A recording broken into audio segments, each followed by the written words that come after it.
Check this out. This is the DJI Avata 360 and this is the DJI Mini 5 Pro. What I want to do in this video is really just compare these side by side because I know some of you had questions about quality with the Avata 360. And so what we're going to do in this video is shoot the same video with both drones and put them side by side so that you can see the real difference in quality when you go to the Avata 360.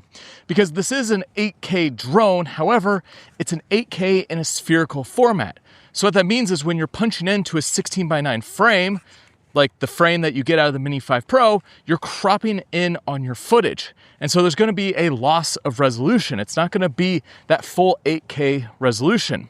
So what I'm gonna do is I'm actually gonna use the active track feature because that's gonna keep the drone in the same position as we do this test. It's gonna start from behind me, I'll have it swing to the side, and then we'll do some orbits around up here on this peak so we could really look at the difference. And then I wanna do a shot where I show the landscape out to the ocean because we wanna see how much loss of quality there is when you are working with the Avata 360 and if it's noticeable to you, if it's something that is an issue for you if you were to go out and get the Avata 360 over Mini 5 Pro, the Neo 2, the Mavic series of drones, like any of the drones that don't have the spherical format. So let me just start. Let's put these both on screen. On the left, you're gonna see the Avata 360. On the right, you're gonna see the Mini 5 Pro.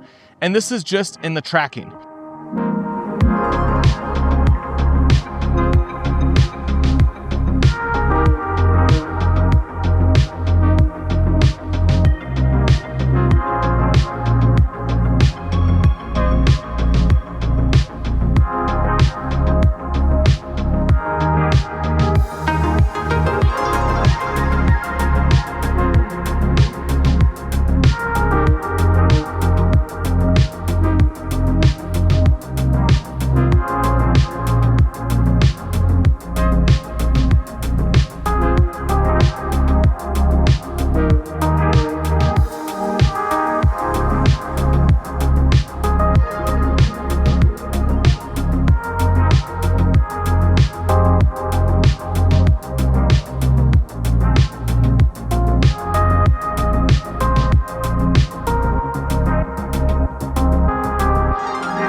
And so let me talk about some of the differences about these two drones as I've been flying them side by side, because now that you're seeing the footage side by side, you get a sense of what it looks like with both of these drones flying and their quality of their footage. But there are some things that I noticed personally just flying these side by side that really changes how I think about one versus the other. And a big part of that is the sound. So the sound of the Avata 360 is loud.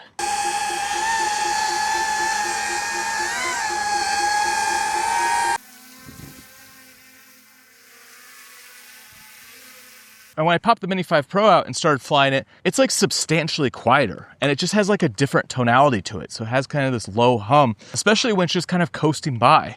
When you put it in sport mode, obviously it picks up the sound, but just kind of cruising around, it's much less noticeable. Now, one other thing that I've noticed is obviously the size difference. So if you look here in my bag, this is what I typically bring when I come out and shoot. So here's the Avata 360. I'm gonna have to like find somewhere to put that, maybe on the outside of the bag or something like that. But the Mini 5 Pro, it obviously packs in super small. Controller, I could put all my gear in here. Here's my microphone. But this is just, it's big compared. So like packing down, you have a much different size drone, which makes sense because we're going from, I'm showing you the Mini versus the Avata, but this is bigger than the other Avata drones out there. It's bigger than the Neo lineup. So I could probably just like hook it to the outside of my bag or something like that. Maybe slip it in a front pouch, but it's just a bigger footprint. Now let's go back to some of this footage. Let's just let this play. And I'll talk about a few other things that I've kind of noticed with these drones, filming them back to back.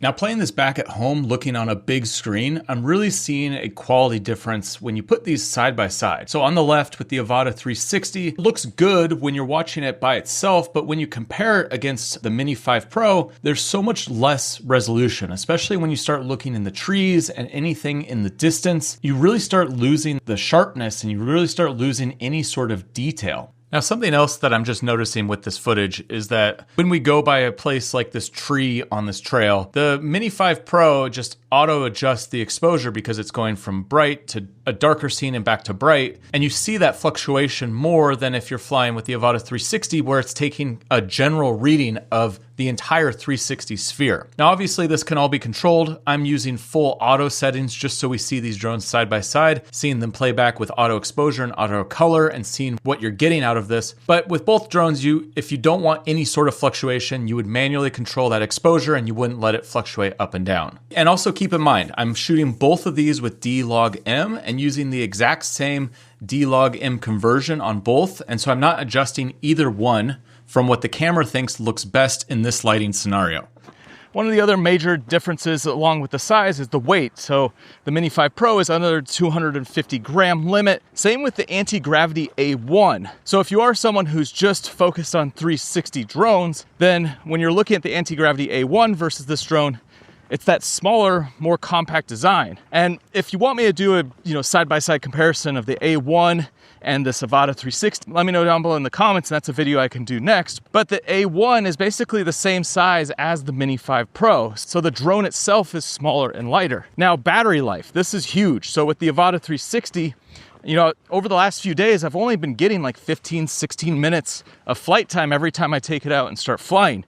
Mini 5 Pro, you have a massive amount of battery. My batteries are at half charge, and I have more battery than I have on the Avata 360 right now. You could go all the way up to like 40-ish minutes on the Mini 5 Pro, whereas the Avata 360, you're really limited on your battery time. And so you run through the batteries super fast. And the big thing for me is I've been kind of playing around with this footage and filming myself up here. The tracking for both of these drones actually works super well. The Mini 5 Pro versus the Avata 360, you're getting good tracking, and it definitely follows. There was only a couple hiccups. I had a hiccup on the 360 where it kind of bounced around avoiding a tree. I had a hiccup on the Mini 5 Pro. It went around a bush and kind of lost me, went to the front for a bit, kind of swung back. But overall, both of them locked on the track. And then when I went to the top of the mountain and did an orbit, have this solid track that gives you great looking footage. Now, one of the biggest differences between both of these drones is the fact that on the Mini 5 Pro, you can actually do a 2x zoom in. So this is a digital crop in this camera, but because of the higher resolution, you actually get a really good image out of this 2x crop. And this is like the completely other side of what the Avata 360 is. The Avata 360 is a wide lens. You could go super wide with this drone. You could go as wide as you want. You can make it a full tiny planet if you really wanted to. Whereas the Mini 5 Pro, you could zoom all the way into something like a 50 millimeter, which on a drone, I think looks so good, because oftentimes with drones, you always just have these wide shots. But when you can really focus in on your subject and you get these really dynamic shots where you're kind of spiraling around them and you have a lot of parallax happening in the background, that's where I feel like you could just get so much more cinematic looking footage. So one of the major advantages is the fact that you do have the longer lens look, and it still is very clear and you have high resolution when you are punching in on that longer lens. Now, on the flip side, the advantage of the Avata 360 is the fact that you have this reframing potential. So I'm showing you all these shots where we're tracking and we're getting the same type of footage. But any one of these shots on the Avata 360, I can change, I can look up, we can look around. There was these turkey vultures that were circling me as I was doing this whole walking down the trail, and I could aim the camera up and look at them and then come back to me. So you just have more potential and more opportunity to not miss the shot, which is a big thing if you're flying and you're like a solo creator and you just want to make sure you're getting good footage. You want to make sure the camera's always pointed at you. Well, the Avata 360 does give you that advantage. Now, I'd love to hear from you. What do you think about the Avata 360 versus the Mini 5 Pro? What do you think about this footage side by side now that you've seen these shots side by side? I'd love to know your thoughts down below in the comments. And if you want to see a more detailed breakdown of the Avata 360, check out this video right here. It's the last video I did on the Avata 360, and it goes through my impressions flying this drone and really kind of playing around with this footage so we can see, what you can do with the drone itself. I'll see you over there.